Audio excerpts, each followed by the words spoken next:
आपल्यासमोर आज मुलाखती करता महाराष्ट्र खो खो असोसिएशनचे संयुक्त कार्यवाह जयंशू पोळ आपल्यासमोर येत आहेत। सर नमस्कार। नमस्कार।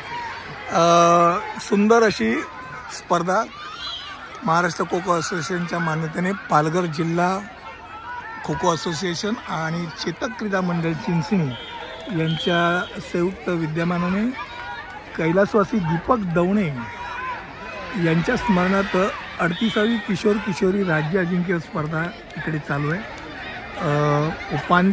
उपांत्य फेरीचे सामने चालू आहे आणि या पार्श्वभूमीवरती आपल्याशी चर्चा करणार आहेत जयंशू पोळ।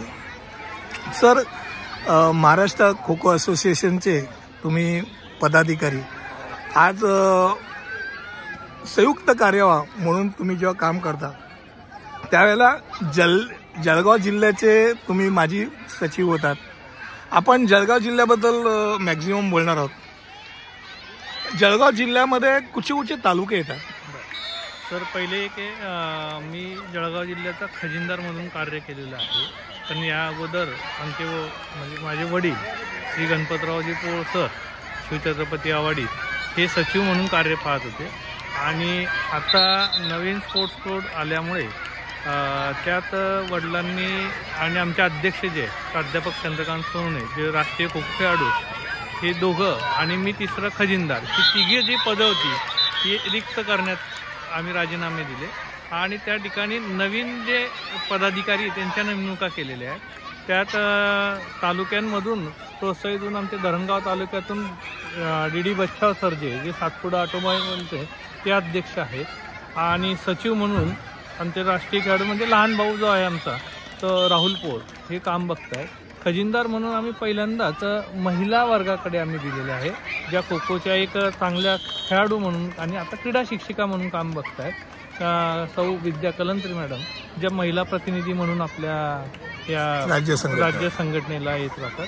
तर अशा संघटना आहेत, त्यात उपाध्यक्ष वगैरे जी पदं आहेत ते एक आमचे राज्यस्तरीय खेळाडू उदय पाटील आहेत आणि आत्ताच आमचे जे नायब तहसीलदार जे आहेत पण जे खेळाडू म्हणून खेळलेले ते सहसचिव म्हणून आहेत, प्राध्यापक बेलोरकर सर हे सहसचिव म्हणून, अशी आमची एक मंडळी आहे। आणि यामध्ये आमचे जे 15 तालुके जे येतात 15 तालुक्यांमधून आमचे सर्व खेळाडू हे शालेय स्पर्धा खेळत असतात आणि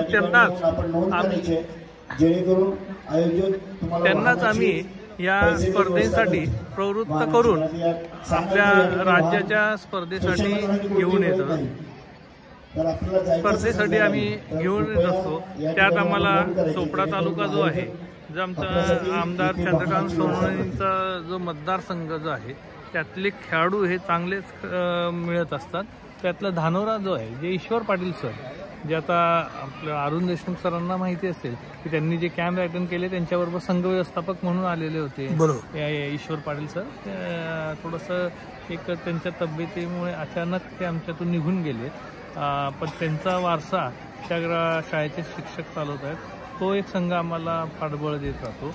त्याच्यानंतर चावलखेडा इथले पवार सर जे आहेत तेही आम्हाला तेवढीच मदत करतात। त्यांचे नवीन क्रीडा शिक्षक आहेत ते मदत करण्याचं करतात आणि नवीन आमची जी ताकद आलेली आहे विशाल पाटील, दिलीप चौधरी ही दोन मंडळी जी आहेत, जो दिलीप चौधरी हा धानोऱ्याचा खेळाडू होता, तो आता पाचोऱ्यात तिथल्या इंग्लिश मिडियम स्कूलला आहे, तो त्या ठिकाणून खेळाडू तयार करतोय आणि विशाल पाटील हा पाचोऱ्याचाच आहे पण तो आता जळगाव तालुक्यातल्या आश्रम शाळेला गेलेला आहे, तिथले खेळाडू आम्हाला मिळतात। म्हणजे थोडं आम्ही त्यांच्याकडे बघतोय की आता शहरापुरता खेळ न राहता तो जिल्ह्यापर्यंत गेलेला खेळ आता आम्हाला बघायला मिळतो आहे। तर या अगोदर बघायचे तर शहराचेच खेळाडू हे खेळत होते, आता तालुक्यांमध्ये ग्रामीण भागातून यायला लागल्यामुळे थोडा वेळ लागतोय की त्या खेळाडूंना आता या मोठ्या स्पर्धांमध्ये मॅच व्हायला। तर अशा पद्धतीने आम्ही बघतोय की पुढे कमीत कमी लहान गटाची जी आपली 14ची स्पर्धा आहे ह्यात आपल्या जिल्ह्याने हा कुठेतरी 8मध्ये पहिले जाण्याचा प्रयत्न करायला पाहिजे। तो माझा प्रश्नच होता की सर, पूर्वी खो खो म्हटलं की पुणा मुंबईचा खेळ असं म्हटलं जायचं, नंतर ठाणा सांगली आलं, आणि आज असं बघायला गेलं ना तर पुण्याने आपली हुकूमत तशीच ठेवली, ठाणा आहेच, मात्र अनेक ग्रामीण भागातील मराठवाड्यातील म्हणा, उस्मानाबाद असेल, सातारा असेल, सोलापूर असेल, नाशिक असेल, असे वेगवेगळ्या जिल्ह्याचे एक संघ आता वर येतात आणि चांगल्या स्तरावरती खेळत आहेत. तर जळगाव हा जिल्हा त्या 8 कधी दिसेल? सर, आता तुम्ही केलेला प्रश्न हा योग्यच आहे, पण तुम्ही बघितलं असेल तर 3 वर्ष आपला कोविडच्या अगोदरचे 2 वर्ष अगोदर आमचा मुलींचा जो सिनियरचा संघ जो होता तो 8 आला. त्या 8 म्हणजे सांगलीची जी राज्य स्पर्धा होती त्यावेळेस 8 आला होता आणि सिनियरचे मुलं जे आहेत हे 10-11 पर्यंत पोहोचले. पण कालांतराने काय होतं, सिनियर खेळाडू हा एक मर्यादेत राहतो, काहींना जॉब घरच्या परिस्थिती नसल्यामुळे खेळ सोडावा लागतो.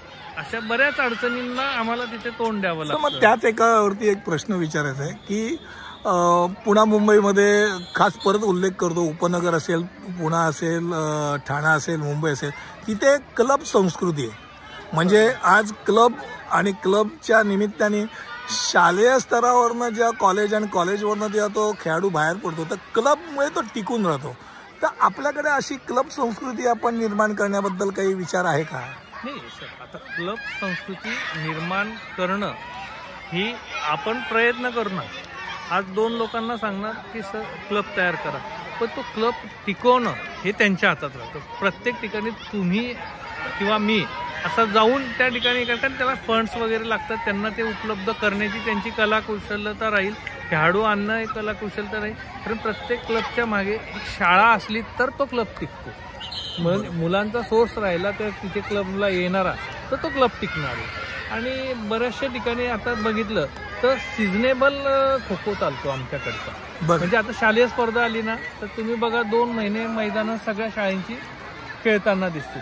त्या शालेय स्पर्धेत त्यांचा काय निकाल लागला, जिंकले हारले, ते हारले, तिथून खेळ त्यांचा थांबतो, ते पुढच्या शालेय स्पर्धेसाठी तयारी करतात. पण त्याच्याकरता आम्ही तरी प्रयत्न काय करत असतो, हे कोविडचे आल्यापासून थोडं 2-1 वर्षाचा डिस्टर्ब झालं, पण पुढच्या वर्षापासूनची आमची संकल्पना अशी राहणार आहे की शालेय स्पर्धेच्या अगोदर आम्ही एक आमच्या शहर पातळीवरची 14 वर्षाची स्पर्धा घेतो की जेणेकरून नवीन आलेले खेळाडू आपल्याला लक्ष देतात आणि हे खेळाडू खेळल्यामुळे त्यांना नियम वगैरे जे आहेत ते कळतात आणि ती खेळल्यामुळे त्यांना हे होतं. शालेय स्पर्धा झाल्या आता डिसेंबर महिन्यानंतर आमच्या ठरलेल्या स्पर्धा राहतात, जी जळगाव जिल्हा क्रीडा संघ जो आहे गेली आता कोविडच्या अगोदर सलग 15 वर्ष त्यांनी अंडर 17ची स्पर्धा घ्यायची, त्याला रोख कॅश ते द्यायचे, त्यामुळे एक खेळाडूंमधला उत्साह, प्रमाणपत्र ते सहभागाचे द्यायचे. दुसरं एक आहे शेवटच्या दिवशी जे फायनलला आलेले संघ राहतील त्यांचा नाश्ता वगैरे आणि जे प्रायोजक आहे ते कधी जेवणाचाही त्यांचा हे करतात.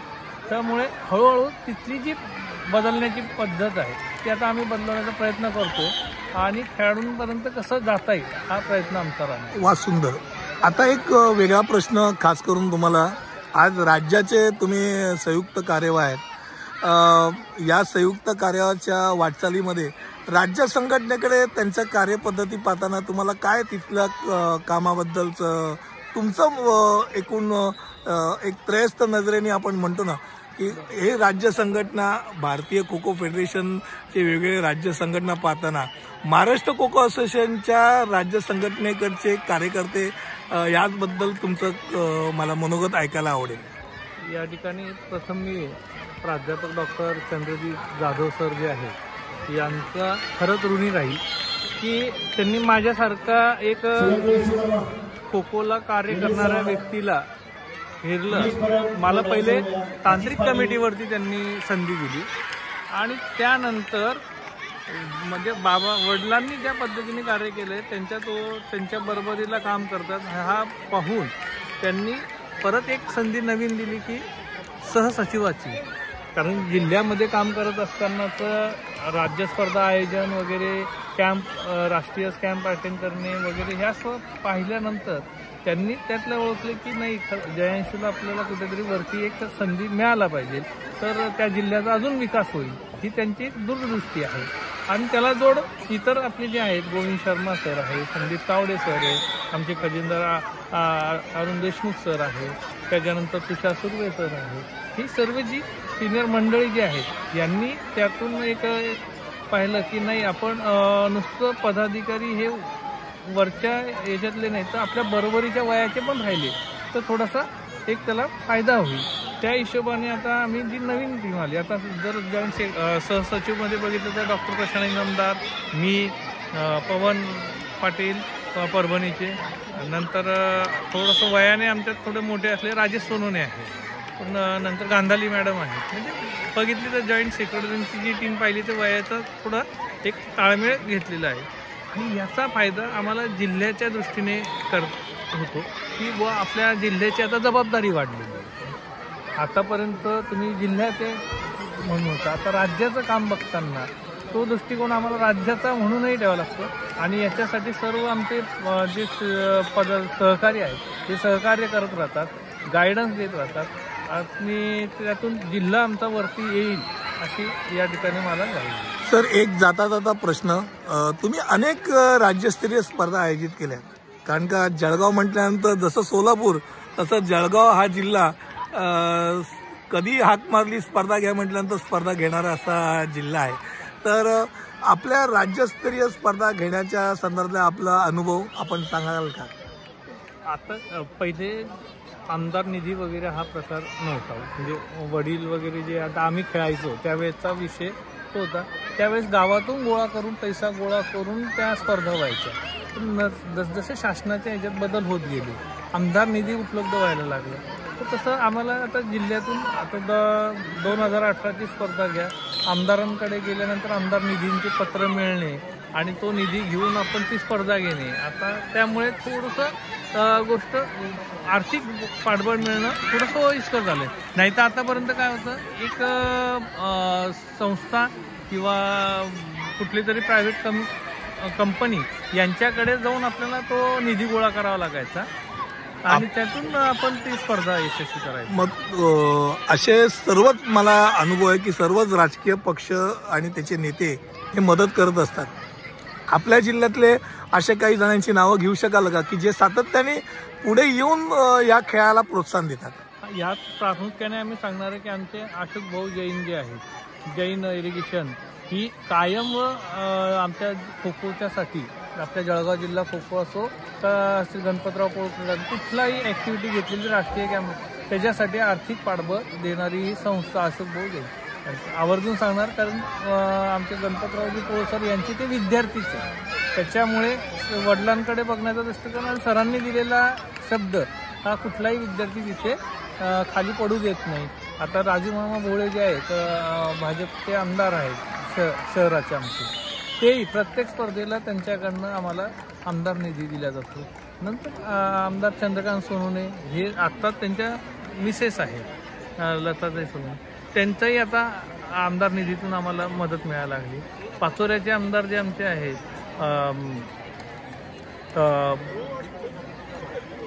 त्यांचं नाव आता किशोरप्पा, ह्यांची प्रत्येक स्पर्धेला आम्हाला आमदार निधी द्यायचे आणि अशाच पद्धतीने सगळ्या आमदार निधीतून आम्ही प्रयत्न करतो आणि ह्याच्यासाठी आमचे त्या तालुक्यातले जे कार्यकर्ते आहेत यांचं आम्ही त्या ठिकाणी सहकार्य घेतो, त्यामुळे आम्हाला लवकर सुकर गोष्टी होतात आर्थिक पाठबळ मिळवण्यासाठी. सर, मी स्वतः माझा जन्म भुसावळचा, त्यामुळे जळगाव जिल्हा तसा मला जवळचाच. जळगाव जिल्हा त्याची पुढची वाटचाल पुढच्या काही वर्षात तुम्ही कुठच्या दृष्टिकोनातून पाहू इच्छिता की जळगाव जिल्हा कुठच्या पातळीपर्यंत जाईल? नाही, आता जळगाव जिल्हा तर असं तसं पाहिलं तर सर सध्याची स्थिती अशी आहे की मुली ज्या आहेत, मुलींचे संघ आम्हाला तयार करायला फार अडचणी येत आहेत, कारण हा जो कोविडचा काळ गेला त्याच्यामुळे बऱ्याच बॅचेस जी जुन्या बॅचेस होत्या त्या मैदानापासून दूर राहिल्या आणि ह्या नवीन आलेल्या बॅचेसला आता आम्ही सगळा फोकस ग्रामीण भागावरती केला आहे. तर शहरात तेवढं खेळाडू मिळणं अवघड झालेलं आहे, कारण वेळ देत नाही क्लासेस वगैरे त्याच्यामुळे. तर आम्ही आता ग्रामीण भागाकडे दिलेलं आहे. आणि ग्रामीण भागात आत्ताचा जो संघ आलेला आहे आमचा, यातल्या ग्रामीण 15 मधल्या 10 मुली ग्रामीण भागातल्या आहेत आणि 5 या फक्त शहरातल्या मुली आहेत. आणि मुलांमधली ती स्थिती आहे मुलं 4च शहरातली आहेत, बाकीची सर्व 11च्या 11 ग्रामीण भागातली आहे. त्याच्यामुळे आम्ही तो फोकस केला की ग्रामीण भागातले जर खेळाडू आपल्याला मिळत राहिले तर त्यांचा ऑलरेडी त्यांना फक्त पॉलिश करण्याची गरज पडणार आहे. आणि जर त्यांना जर ते योग्य मार्गदर्शन झालं तर नक्की पुढे 8त जाण्याचा जो आमचा पहिला प्रयत्न आहे तो आम्ही पार करू, या ठिकाणी मी सांगू शकतो. सर धन्यवाद. आपण या निमित्ताने माझ्या यूट्यूबच्या चॅनलवरती आपली मुलाखत घ्यायची राहून गेली होती आणि एवढ्या जवळचा मित्र आहे आणि मुलाखत नाही असं होता कामा नये. तर आज आपल्यासमोर गप्पा मारायला जयंत पोळ हे महाराष्ट्र खो खो असोसिएशनचे सहसचिव आणि जळगाव असोसिएशनचे माजी कार्यवाह हे होते आणि त्यांनी खूप मनमोकळ्या रीतीने राज्य संघटनेबद्दल असेल, जिल्हा संघटनेबद्दल असेल, त्यांनी आपलं मत व्यक्त केलं. सर धन्यवाद. धन्यवाद.